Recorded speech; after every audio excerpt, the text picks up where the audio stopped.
নমস্কার।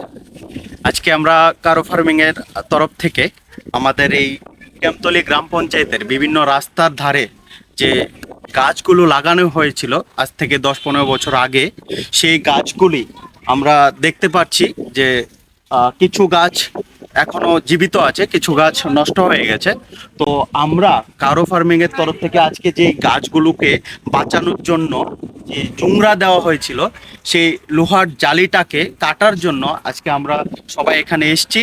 তো এই যেহেতু এটা লোহার জালি, আমরা এটাকে হাতে কাটতে পারবো না, তাই আমরা জেনারেটর এবং মেশিনের সাহায্যে আমরা এটাকে কাটবো এবং যে ফাঁকা জায়গাগুলো রয়েছে সেগুলোতে আমাদের নিজস্ব উদ্যোগে আমরা এই ফাঁকা জায়গাগুলোতে বিভিন্ন ধরনের বিভিন্ন প্রজাতির গাছ লাগানোর মানে সিদ্ধান্ত নিয়েছি। তো আজকে আমরা এটা শুরু করব কারো ফার্মিং এর তরফ থেকে।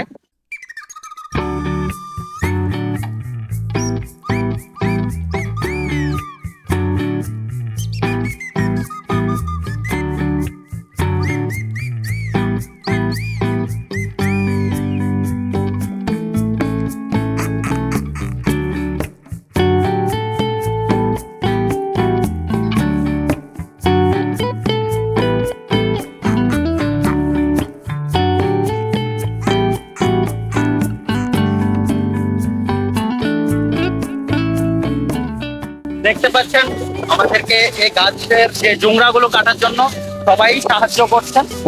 তো দেখুন কি করে কাটতে হচ্ছে আমাদের এগুলো।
দেখুন এই গাছটা, এটা বেড়ে উঠতে খুবই কষ্ট হচ্ছে, কারণ এটা মোটামুটি ঢুকে যাওয়ার অবস্থা। তো এই কারণে আমাদের চোখে পড়াতে আমরা এই গ্রাম পঞ্চায়েতে যা গাছ আছে সবগুলোই কাটার চেষ্টা করব। তো আপনারাও যদি আপনাদের এলাকায় এরকম হয়ে থাকে অবশ্যই আপনারা এটা করে দেবেন।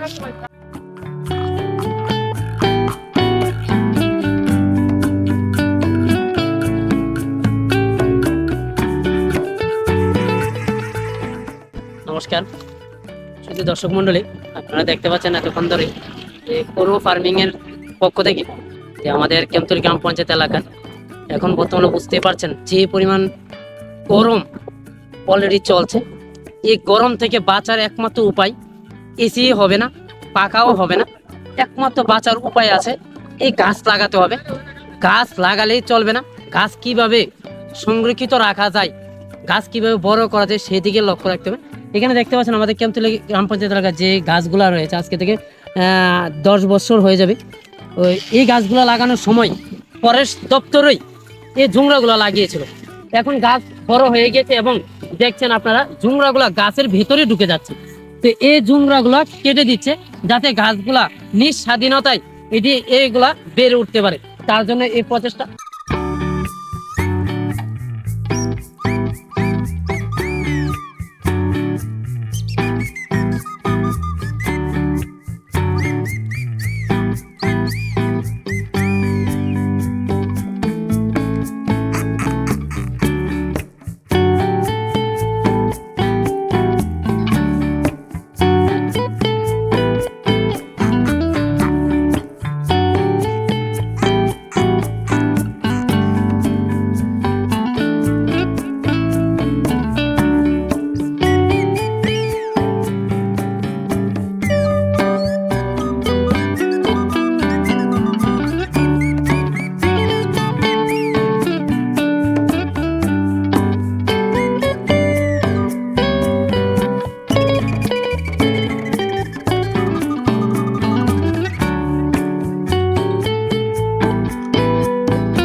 এসডিভির সাথে কথা বলেছি।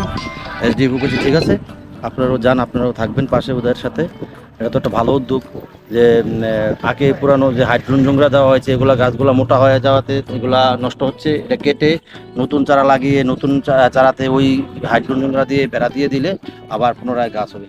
এখন যে ওয়েদারের অবস্থা, যে গরম, এই গরমটাকে রক্ষা করতে হলে আমাদের সবার সারা ভারতবর্ষের লোককে এগিয়ে আসতে হবে এবং প্রত্যেককে একটি করে দুটি করে গাছ লাগাতে হবে। তাহলেই সমাজ রক্ষা হবে এবং পরিবেশ গাছ মুক্ত থাকবে।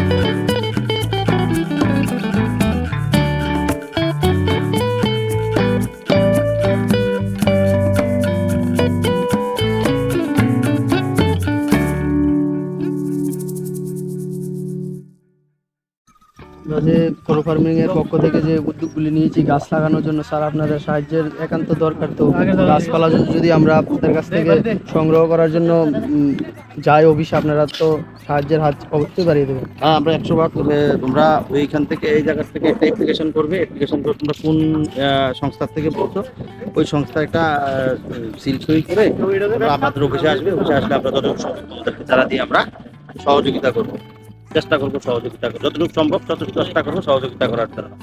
আর তোমরা যারা যারা এই কাজটাতে উদ্যোগ নিয়েছো তাদেরকে আমরা আমাদের বন দপ্তর থেকে অসংখ্য ধন্যবাদ জানাচ্ছি।